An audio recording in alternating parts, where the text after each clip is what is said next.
Hello दोस्तों, कैसे हो आप सभी। उम्मीद है कि बढ़िया होंगे और अपने कार्य को सुचारू रूप से कर रहे होंगे। ठीक है, तो पिछली क्लास जो चल रही थी अपनी, उसी को कंटिन्यू करते हैं। और आज अपना जो करनी चैप्टर चल रहा है, घातांक और करनी, इसी से संबंधित नियम नंबर 5। कौन सा नियम है? नियम नंबर 5। ठीक है, 5 नंबर का नियम क्या कहता है? पहले एक छोटी सी चीज समझना। इस नियम को समझाने से पहले एक छोटी सी चीज समझाना चाहूंगा। देखो, नियम क्या कहता है। जैसे मैं आपके सामने लिख दूं, क्वेश्चंस में आपको कहीं पे मिले 1, या तो a/b लिखो या कोई भी संख्या लिख लो। पहले इसको समझ लो कि मैं क्या चीज आपको समझाना चाहता हूं। अगर ये चीज आपको समझ में आ गई तो क्वेश्चंस में ये कहीं ना कहीं बार बार दिखेगा आपको। a/b की पावर लगी है 3/4। ठीक है, बात समझना। a/b की पावर 3/4 लगी है। यहाँ पे कोई संख्या है, उसकी पावर माइनस की पावर लगी हुई है। तो जब मैं इसको इस तरह से लिख दूं b/a, तो ये जो पावर है ना इसकी, ये जो पावर है ये क्या हो जाएगी? ये प्लस की हो जाएगी। इतनी सी बात याद रखना, बहुत ही इंपॉर्टेंट और छोटी सी बात है। बात छोटी है लेकिन बहुत ही मोटी है। बात को समझना कि जब आपके सामने कोई संख्या दी है और उसकी घात लगी है माइनस में, यदि वो घात प्लस की कर दी जाए तो यहाँ जो संख्या दी है वो क्या होगी? उलट जाएगी। इसको या तो आप ऐसे समझ लो कि ये क्या है, आपका रूल नंबर 5। ठीक है, आगे देखो, रूल नंबर 6 क्या कहता है। रूल नंबर 6 ये कहता है कि आपके सामने इस तरह से कोई संख्या दी है, जैसे मैंने लिखा n√a/b। ठीक है, तो इसको सोल्व करने का तरीका क्या होगा? इस क्वेश्चन को जब सॉल्यूशन करेंगे तो इसका तरीका क्या होगा? n√a और n√b। बात समझ में आई? इसको क्या लिखोगे? n√a। अब देखो, मैंने जब वर्गमूल पढ़ाया था तो एक चीज बताई थी आपको कि इस तरह से कोई संख्या आ जाए, यानी कि एक ही अंडर के अंदर क्या है? a/b। तो इसको कैसे लिखते हैं अपन? √a√b। यही तो किया है मैंने, √a√b। और ये जो पावर लगी है ये किस पे? इस पर भी है, इस पर भी है, तो दोनों के साथ लगा दी। ठीक है, तो इसका सॉल्यूशन इस तरह से जब आएगा तो इसका सॉल्यूशन क्या करोगे आप? ये वाला। जैसे मैं एक उदाहरण लिखूं, चलिए इसको नोट करिए। इसका जो एग्जाम्पल है, इसका जो उदाहरण है, यहाँ देखिए आप। जैसे मैंने लिखा, आपके सामने कोई संख्या दे दी 3√4/5। ठीक है, ये दे रखा है और आपसे पूछा है इसका मान क्या होगा। ठीक है, तो आपको क्या करना है? इसका सॉल्यूशन क्या करोगे आप? इस तरह से दिया है तो आप क्या करोगे? इसको कैसे लिखोगे? 3√4/3√5। ठीक है, अब देखो, √4 का मान कितना होता है आपको पता है? 2। तो ऊपर तो क्या हो जाएगा? 6। नीचे क्या होगा? 3√5। ठीक है, अब इसको आप कर सकते हो कि ये 3 से 2 बार कट जाएगा, मतलब आपका आंसर क्या आ जाएगा?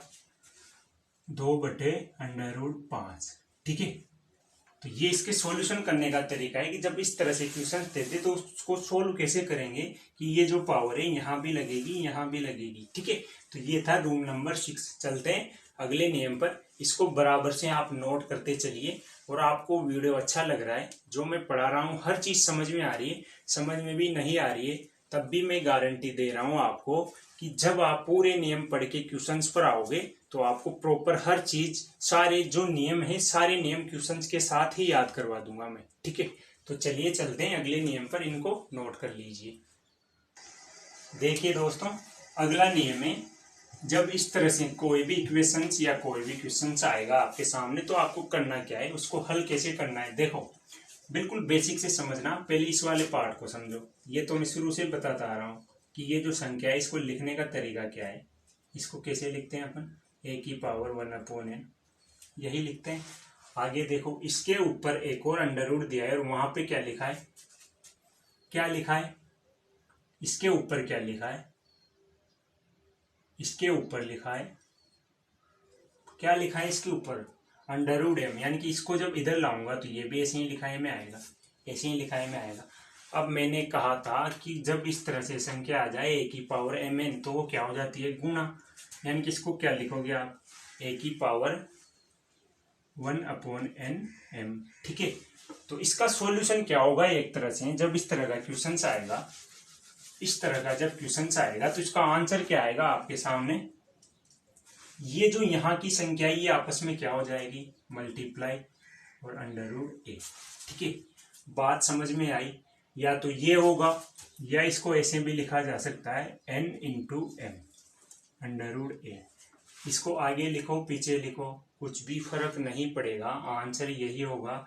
यानी कि इसको सोल्व करने का तरीका क्या होगा, ये वाला। ठीक है, कैसे, जैसे मैंने क्वेश्चन लिखा, जैसे कोई क्वेश्चन लिखा आपके सामने 3 √2 और फिर कोई संख्या लिखी है आपके सामने 45। ठीक है, तो देखो इसके अकॉर्डिंग, इस नियम के अकॉर्डिंग इसका आंसर क्या आना चाहिए। इसका मतलब तो यही है ना कि ये जो घातें लगी है दोनों √ ये क्या हो जाएंगे, आपस में मल्टीप्लाई हो जाएंगे। तो ये क्या होगा, 6 √45, ये क्या हो जाएगा इसका आंसर। तो ये कौन सा नियम है, नियम नंबर 7। अब देखो इसको नोट करिए आप। फिर कुछ बेसिक चीजें जो आपको याद रखनी पड़ेगी और क्वेश्चंस में हर जगह वो काम में आएगी, तो वो आपको याद रखनी ही पड़ेगी। ना मैं कुछ कर सकता हूँ, ना कोई दूसरा टीचर्स जो पढ़ाता है XYZ कोई भी हो, वो भी कुछ नहीं कर सकता। जैसे मैं लिख दूं आपके सामने √2 का मान कितना होता है, 1.414 होता है। अब जब √2 का मान 1.14 होता है, तो होता है ये, ना मैं कुछ कर सकता हूँ, ना आप कुछ कर सकते हो, ना कोई दूसरा टीचर कुछ कर सकता है। ये आपको याद रखना ही पड़ेगा। तो ऐसे कौन कौन से मान है जो आपको याद रखने पड़ेंगे, उनको नोट करते हैं और चलते हैं इससे आगे। ठीक है, इसको नोट करिए। देखिए दोस्तों, ये कुछ जो आपको सामने दिख रहे हैं, ये छोटे छोटे मान जो आपको याद रखने पड़ेंगे, जिसमें सबसे ज्यादा इंपॉर्टेंट है √2, √3 और √5। ठीक है, और √8। अगर √2 का मान पता है तो √8 का मान भी आप कैसे याद रखोगे, इसको क्या लिखते हैं, 2 √2। अब ये मत बोलना कि 2 √2 कैसे लिखा, क्योंकि 8 के 3 गुणनखंड है, 2 × 2 × 2। ठीक है, तो यहां से क्या होता है कि जो पेयर है बना है उसमें से एक तो बाहर आ जाता है, जो बिना पेयर है वो √ में रहेगा। तो एक तरह से ये क्या है, 2 √2। अब आपको पता है √2 का मान कितना है, 1.414 और इसको मल्टीप्लाई करना है 2 से, करके देखो यही मान आएगा। तो अगर ये पता है तो ये तो आपको वैसे ही याद रहेगा। तो आपको बाकी बचे कितने, 3 मान आपको याद रखने पड़ेंगे। ठीक है, ये भी याद सबको रहता है। तो कुल मिला के ये जितने भी मान आपके सामने दिए छोटे छोटे जो याद रखने योग्य हैं, तो इनको अच्छे से याद कर लेना। क्योंकि कुछ चीजें ऐसी होती है जो रटनी पड़ती है, समझनी नहीं पड़ती। जो चीज समझ में आएगी, जो समझने के लायक होगी, वो मैं सारी चीजें आपको समझाऊंगा। तो इनको नोट करिए, स्क्रीनशॉट लीजिए, कुछ भी करिए, लेकिन इनको नोट कर लीजिए। फिर चलते हैं इससे आगे।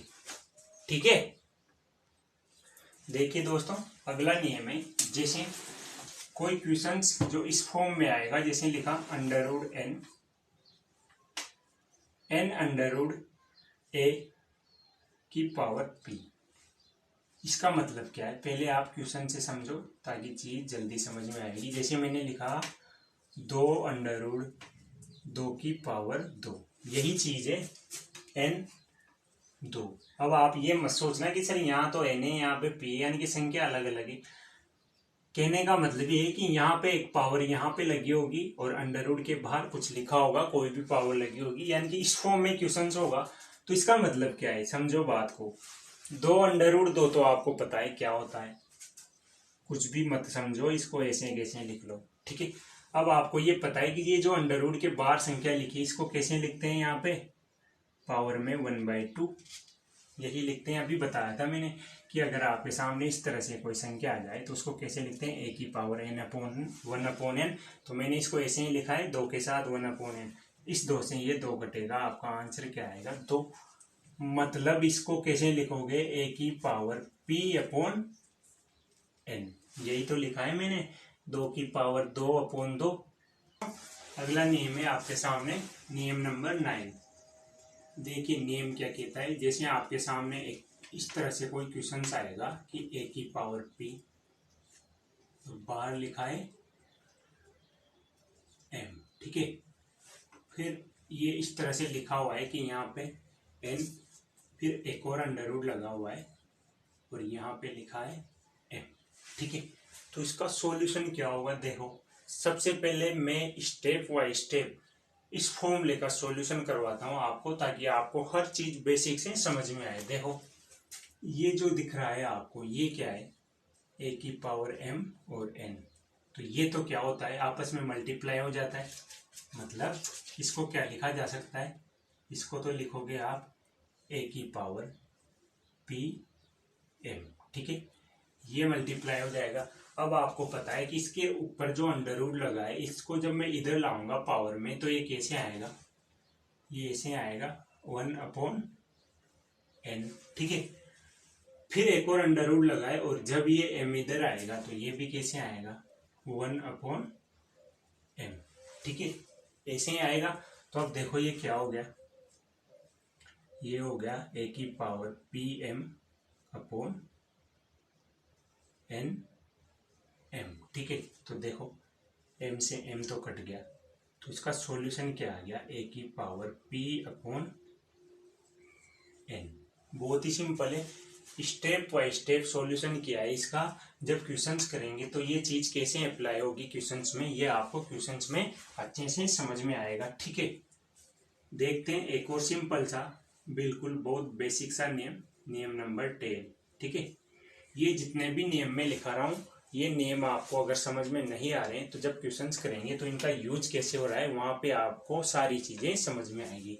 देखिए आपके सामने जैसे कोई संख्या आएगी 1/√a, तो इसको कैसे करते हैं, इसका परिमेयकरण कर दो, यानी कि √a जो दिया है इससे ऊपर और नीचे मल्टीप्लाई कर दो, ठीक है। तो आपका आंसर क्या आ जाएगा, √a/, जब अंडर रूट वाली संख्या से मल्टीप्लाई होती है तो क्या होता है, अंडर रूट हट जाता है और अंडर रूट के अंदर वाली संख्या शेष बच जाती है। तो इसका सॉल्यूशन क्या हो जाएगा, ये कैसे, जैसे मैंने कोई संख्या लिखी है आपके सामने 1/√2, तो आप कहोगे इसका आंसर क्या आएगा, √2/2, ठीक है। चलते हैं अगले नियम पे, इसे नोट करो। देखिए दोस्तों, अगला नियम करने से पहले एक बात कहता हूँ कि अगर आपको ये वीडियो अच्छा लग रहा है तो आप वीडियो को शुरू से लेके एंड तक देखिए। मैं पूरी गारंटी से बोल रहा हूँ, जब आप वीडियो को शुरू से एंड तक देखेंगे तो इसके बाद जब क्वेश्चन करने लगेंगे ना अपन, तो आपको हर एक क्वेश्चन पूरी तरह से समझ में आएगा। लेकिन अगर आपने इससे पहले के वीडियो नहीं देखे और डायरेक्ट आप अगला वीडियो देखने लगोगे तो आपको समझ में तो आएगा, पर मैं गारंटी नहीं दे सकता कि आपको पूरा 100% समझ में आए। तो आपको प्रत्येक चीज समझनी है तो आपको मेरे साथ जुड़ा रहना पड़ेगा वीडियो के अंत तक, ठीक है। तो देखिए अगला नियम क्या कहता है। ये नियम जो मैं लिखा रहा हूँ बहुत ही बेसिक है, जब क्वेश्चन करेंगे तो आपको प्रत्येक चीज बहुत आसानी से समझ में आएगी। जैसे इस फॉर्मेट में कोई क्वेश्चन आपके सामने आएगा √b, देखो क्या लिखा है 1/√a प्लस √b, ठीक है। अब इसको कैसे करना है, यहाँ प्लस भी हो सकता है माइनस भी हो सकता है। तो अभी मैंने जो अभी जो नियम लिखाया था वहां पे क्या था, √a, तो क्या किया था, √a से ऊपर नीचे मल्टीप्लाई किया था, है ना। तो सेम चीज यहाँ पे अप्लाई करनी है। यहाँ पे क्या करना है, यहाँ पे एक काम करना है आपको कि नीचे जो संख्या दी है उसके चिन्ह चेंज करके ऊपर मल्टीप्लाई करना है, ठीक है। यहाँ प्लस दिया है तो इसको तो ऐसे कैसे लिखोगे, अब इसको मल्टीप्लाई करना है किससे, इसी संख्या से, लेकिन ये जो चिन्ह दिया है इसको चेंज करना है। कैसे, यहाँ लिखोगे √a प्लस की जगह माइनस, ठीक है। सेम ऊपर नीचे इसको क्या करना है, मल्टीप्लाई। इसको क्या बोलते हैं, इसको बोलते हैं परिमेयकरण करना, ठीक है। देखो ऊपर तो क्या आ जाएगा, √a माइनस √b बटे, देखो ये जो दिख रहा है ये क्या है, ये है a² माइनस b², ठीक है। इसका सॉल्यूशन क्या होता है, a plus b into a minus b. तो ये क्या है, a plus b A minus b. तो ये वापस से क्या बन जाएगा, ए स्क्वायर और बी स्क्वायर। अब देखो ए स्क्वायर मतलब ए का होल स्क्वायर, ठीक है, प्लस माइनस माइनस ही होगा, अंडर रूट बी का होल स्क्वायर। तो आपको पता है कि इसका सॉल्यूशन क्या आएगा, under root A minus under root B बटे अंडर रूट ए का स्क्वायर करोगे तो स्क्वायर से अंडर रूट हट जाएगा, यानी कि ए यहाँ और बी यहाँ पे आएगा। तो ये इतना सॉल्यूशन है, ये मैंने बिल्कुल बेसिक से बताया आपको। लेकिन आपको ये सब नहीं करना एग्जाम में। एग्जाम में आपको क्या करना है, जब इस तरह से कोई संख्या आएगी, जब इस तरह से कोई संख्या आएगी आपके सामने, तो आपको क्या करना है, उसका डायरेक्ट सॉल्यूशन क्या करना है, इसका आंसर क्या लिखोगे, डायरेक्ट आप इसका आंसर लिखोगे, ये वाली संख्या विपरीत चिन्ह में लिखनी है, ठीक है, और नीचे क्या लिख देना है, इसी का ए माइनस बी, ठीक है। जैसे मैं कोई क्वेश्चन लिख दूं आपके सामने, जैसे मैंने कोई उदाहरण लिखा आपके सामने, जैसे लिखा under root 3 minus under root 2, तो आप क्या कहोगे कि इसका आंसर क्या आएगा, अंडर रूट 3 माइनस चिन्ह है तो प्लस लिख दो, अंडर रूट 2 नीचे क्या आएगा 3 माइनस 2, ठीक है। तो आपका आंसर क्या आ गया, एक तरह से under root 3 plus under root 2, ठीक है। तो ये बहुत ही बेसिक सा नियम है जो आपको याद रखना है। अगर यहाँ पर प्लस है तो आपको ऊपर नीचे मल्टीप्लाई करना है माइनस वाले चिन्ह से, अगर माइनस है तो ऊपर नीचे मल्टीप्लाई करना है प्लस वाले चिन्ह से, ठीक है। बहुत ही सिंपल नियम है, या प्लस भी हो सकता है माइनस भी हो सकता है, ठीक है। चलते हैं इससे जस्ट अगले नियम पे, इसे नोट करिए। देखिए दोस्तों, अगला नियम है, अभी जो क्वेश्चंस मतलब अभी जो नियम लिखाया था मैंने, under root A minus under root B, ठीक है। अब क्या होगा, यहाँ भी कोई संख्या आ जाए आपके सामने, जैसे यहाँ पे आ गया under root A plus under root B, ठीक है। इस तरह से आ जाए, मतलब एक न आके सेम ऐसा ही आ जाए, ऊपर प्लस है नीचे माइनस, ठीक है। तो इसका सॉल्यूशन क्या होगा, अब देखो मैंने क्या बताया था, जब भी ऐसा इस फॉर्मेट में क्वेश्चन आएगा आपके सामने, तो आपको क्या करना है, इसका परिमेयकरण करना है, मतलब under root A plus under root B,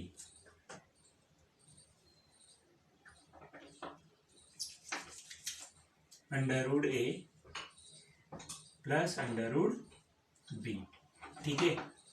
under root A minus under root B, ऊपर नीचे किससे मल्टीप्लाई करना है, under root A plus under root B से, नीचे क्या करना है, under root A plus under root B, ठीक है।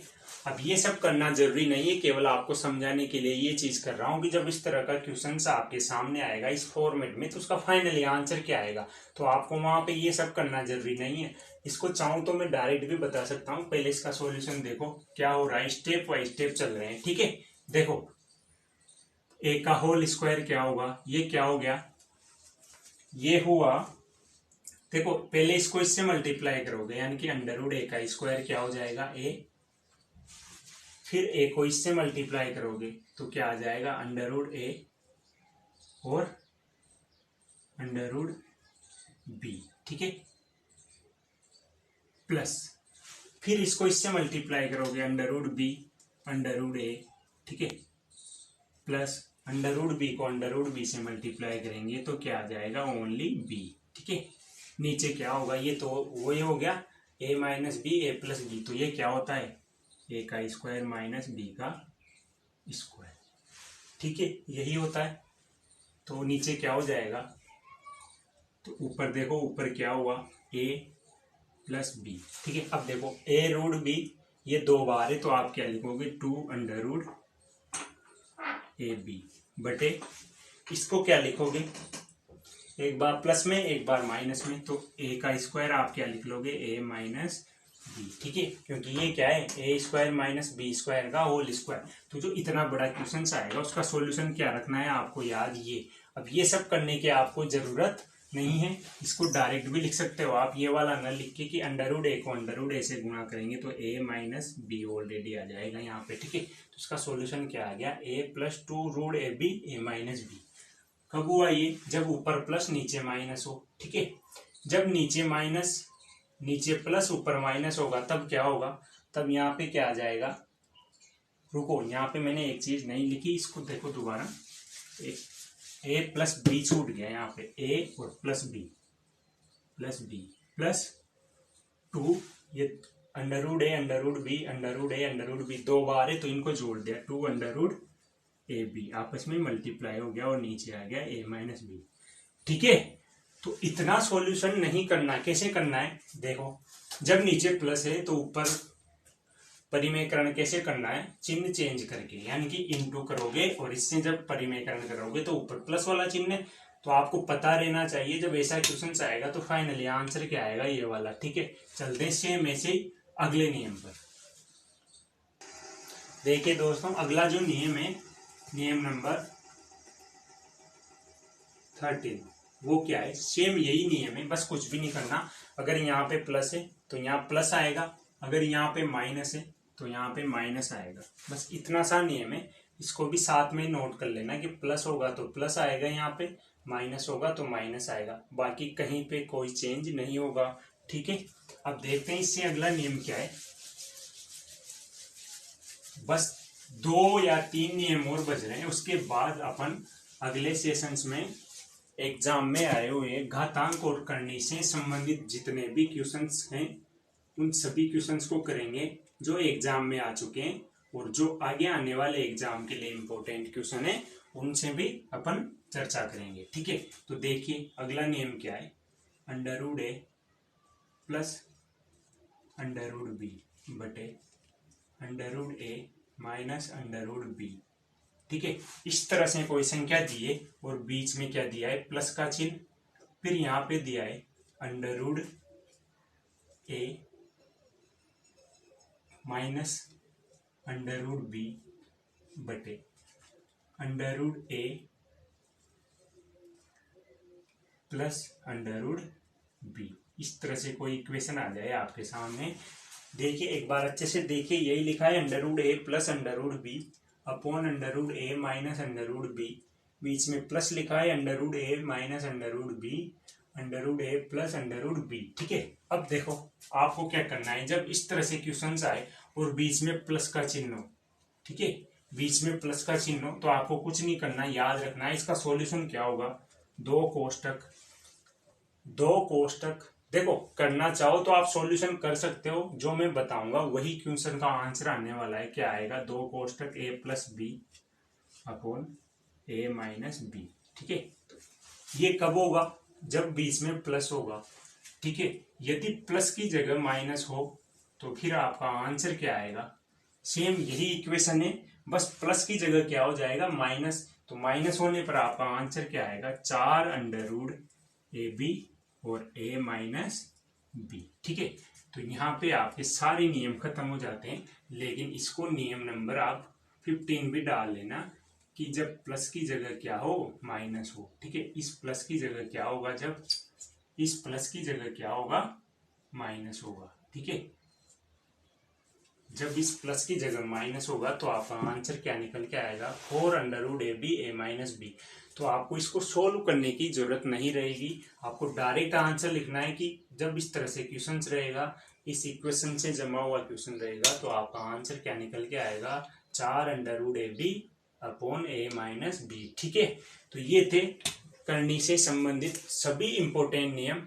मैंने आपको एक भी नियम नहीं छोड़ा है, ए से लेके जेड तक सारे नियम बता दिए हैं। अब आपको क्या करना है, इस वीडियो को पूरा देखना है, अगर नहीं देखा है, कहीं पे बीच में स्किप किया है, तो मैं फिर आपसे उम्मीद करता हूं कि आप वीडियो को पूरा देखें। जिन बच्चों ने इससे पहले के वीडियो नहीं देखे हैं उनको भी देखें, क्योंकि जब तक आप इन वीडियो को शुरू से लेके एंड तक नहीं देखेंगे तो कहीं ना कहीं आपके 1 या 2 या 4 5 नियम छूट जाएंगे, और अगर एक नियम भी छूट रहा है तो फिर आपको क्वेश्चंस करेंगे वहां दिक्कतें खड़ी होगी। तो आपको क्या करना है, वीडियो को शुरू से लेके एंड तक देखना है। ठीक है, और जिन बच्चों ने अभी तक इस चैनल को सब्सक्राइब नहीं किया है वो चैनल को जल्दी से जल्दी सब्सक्राइब कर ले, ताकि आगे आने वाले वीडियो के नोटिफिकेशन आपको मिलते रहे। ठीक है, मिलते हैं अगले वीडियो में, तब तक के लिए धन्यवाद।